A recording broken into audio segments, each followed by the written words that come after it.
Welcome to the deep dive. Okay, imagine this. Packing Renaissance art, Venetian canals, Roman history, all into just 1 week. Sounds, well, maybe a bit impossible, right? But today, we're diving into this really remarkable itinerary that suggests, actually, it's doable. An unforgettable trip, even.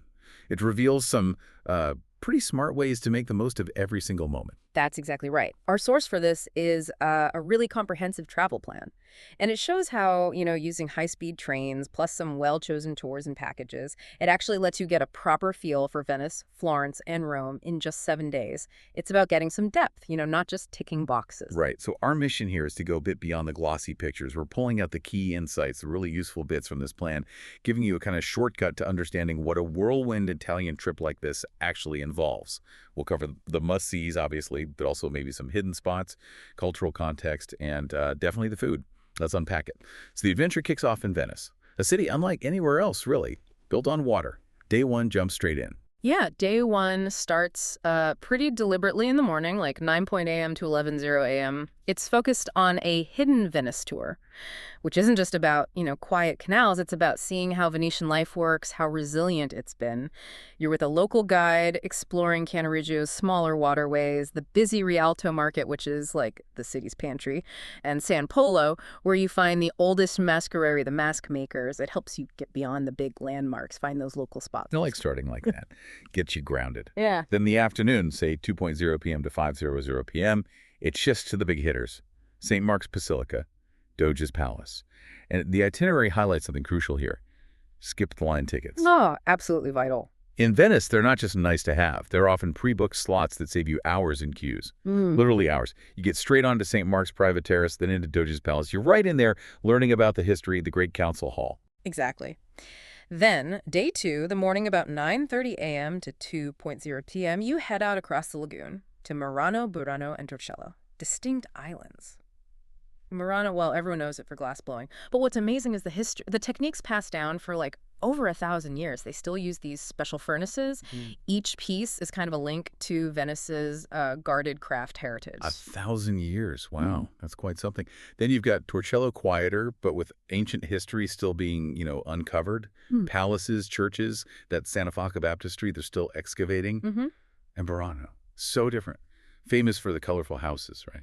And lace making, too. Yeah, incredibly picturesque. Those bright fishermen's houses. Great photos, obviously, but also just a really cheerful vibe. Very different from central Venice. And to really soak in the Venetian flavor, the evening's about food. A 10 tastings with locals tour from 5:00 p.m. to 8:00 p.m. And this isn't just dinner. It's about sampling proper Venetian stuff.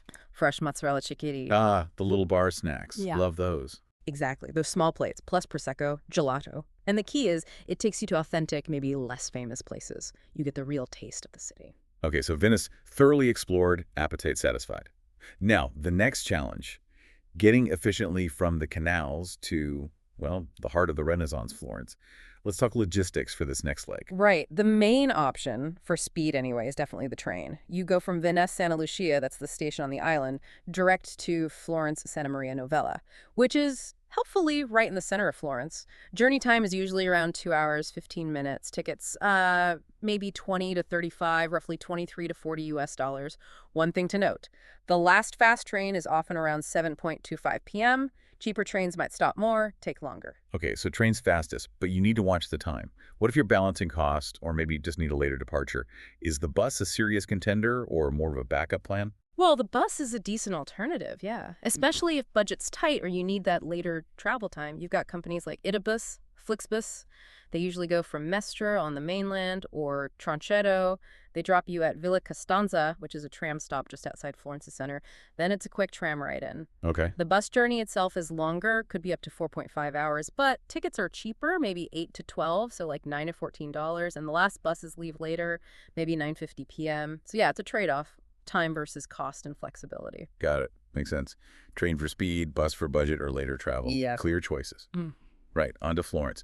The city of, well, artistic genius everywhere you look. Get ready for a deep dive into the Renaissance. Okay, day three, the morning, 10:30 a.m. to 2:30 p.m. is focused on a combined tour, Uffizi Gallery and the Accademia. And again, a key thing the itinerary stresses is the direct access these tours give.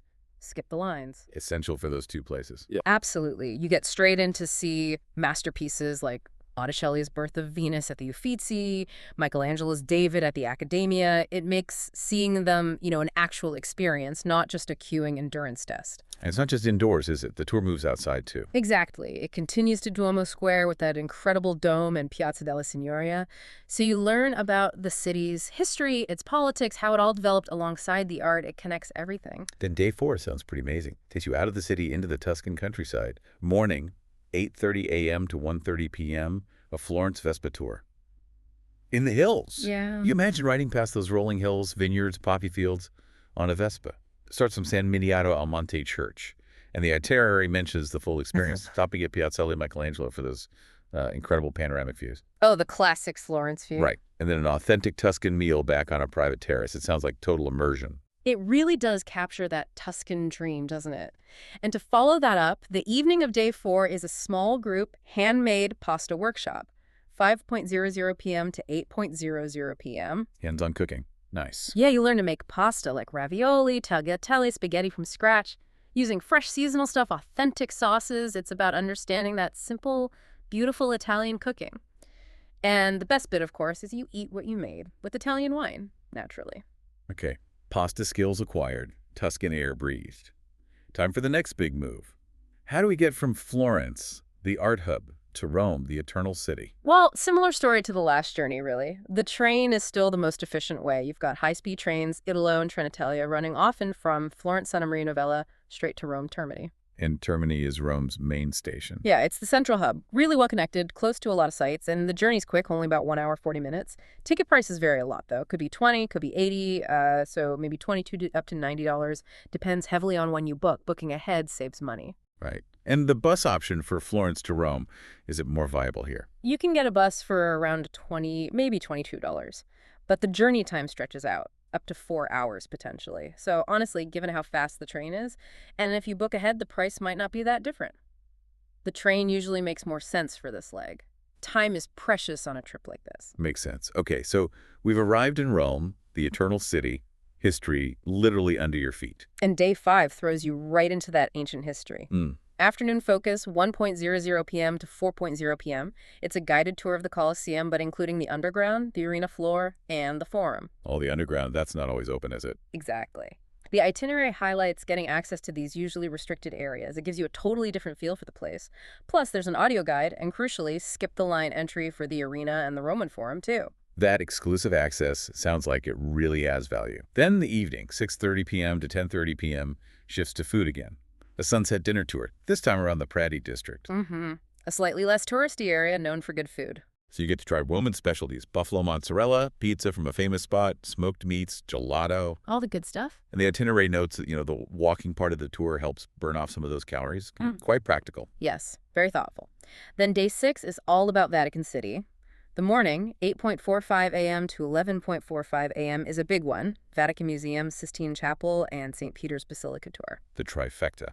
And I'm guessing skip the line is key here, too. Absolutely essential. The itinerary stresses it again.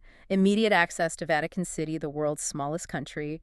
The tour aims to guide you efficiently through the highlights.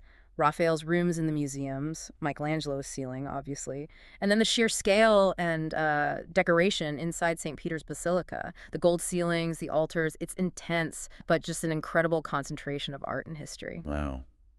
And finally, day 7, the last day of this whirlwind. The morning, 9:00 a.m. to 12:30 p.m., has something really unique.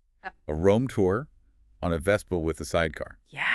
How cool is that? The itinerary doesn't give loads of detail, but you can just picture it, can't you? Yeah, totally.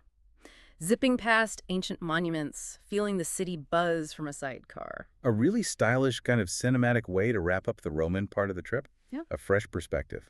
So looking back, what an amazing amount of stuff packed into just 7 days, from Venice's hidden canals and islands to making pasta and riding Vespas in Tuscany, then exploring ancient Rome's depths and its modern tastes. It really shows how a smart itinerary can make a short trip feel incredibly rich. It really does. And I think the insight here is how it balances the big iconic things with those hands-on, authentic experiences.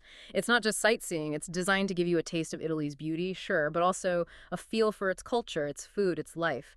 It proves you can get real immersion even without weeks and weeks to spend. Absolutely. It's efficient but deep. Hmm. So thinking about everything we've covered, the speed you can move between these cities, the depth of experience available, what part of it all sparks your curiosity most for maybe a deeper dive on your own? Is it the art history, the layers of ancient Rome, or maybe just diving even deeper into the regional food?